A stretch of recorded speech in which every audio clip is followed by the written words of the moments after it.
Hi అండి అందరికీ. నా పేరు Geeta. Welcome back to my channel. నేను మరొక రెసిపీతో మీ ముందుకు వచ్చేసాను. చాలామంది ఉగ్గానిగా పిలిచే బొంగుల ఉప్మా ఏ విధంగా చేయాలో చూసేద్దామండి.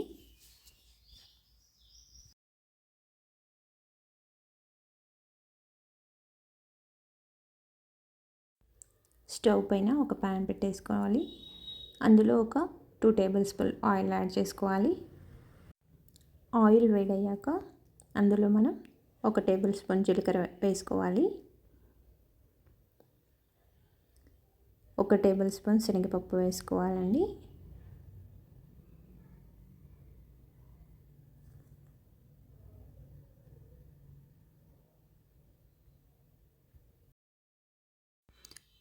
టూ టేబుల్ స్పూన్ పల్లీలు యాడ్ చేసుకోవాలండి. వీటిని దోరగా వేయించుకోవాలి.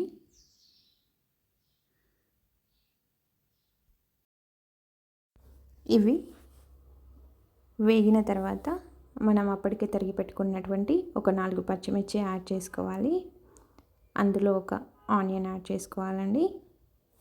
ఈ మిశ్రమాన్ని అంతటిని మాడిపోకుండా కలియపెట్టుకోవాలి. ఈ మిశ్రమం అనేది ఏమాత్రం మాడిపోయినా మనకి ఫ్లేవర్ అనేది కంప్లీట్గా పోతుందండి. ఈ మిశ్రమం పూర్తిగా మగ్గే వరకు కలిపెట్టుకుంటూ ఉండాలండి. తర్వాత ఇందులో మనం కొంచెం ఒక 2 రెమ్మల కరివేపాకు యాడ్ చేసుకుందామండి.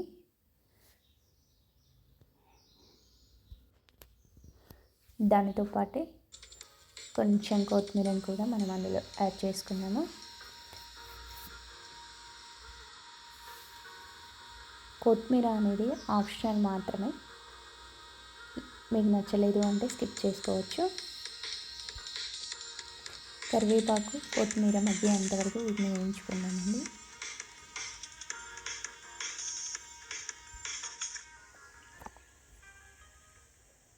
ఇందులో తగినంత సాల్ట్ యాడ్ చేసుకున్నాము. నేనైతే ఒక 1/2 టేబుల్ స్పూన్ యాడ్ చేసుకున్నానండి. దీనితో పాటే నేను కాస్త లెమన్ తీసుకున్నాను. ఒక లెమన్ పట్టిందండి నాకు. కొంచెం పులుపు తినే వాళ్ళైతే ఇంకొంచెం కూడా ఎక్స్ట్రా యాడ్ చేసుకోవచ్చు. లెమన్ అనేది మస్ట్ దీంట్లో. లెమన్ లేకపోతే అంత మంచిగా అనిపించదు. కొంచెం పులుపు ఎక్కువ తినేవాళ్ళు ఇంకొంచెం హాఫ్ ముక్క లెమన్ని యాడ్ చేసుకోవచ్చు. లేదు అసలు లెమన్ తినము అనుకునే వాళ్ళు కంప్లీట్గా అవాయిడ్ చేసినా పర్లేదు. లెమన్ వేసిన తర్వాత 1 నిమిషం పాటు ఆ మిశ్రమాన్ని అలాగే వదిలేయాలండి. తర్వాత మనం అందులో అప్పటికే తడిపి పెట్టుకున్నటువంటి బొంగులను యాడ్ చేసుకోవాలి.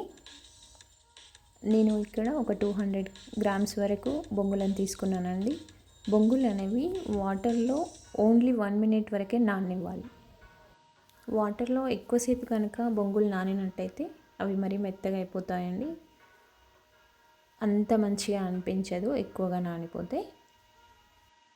ఈ మిశ్రమాన్ని 1 నిమిషం పాటు కలియపెట్టేసుకొని స్టవ్ ఆఫ్ చేసేసుకుంటే అయిపోతుందండి.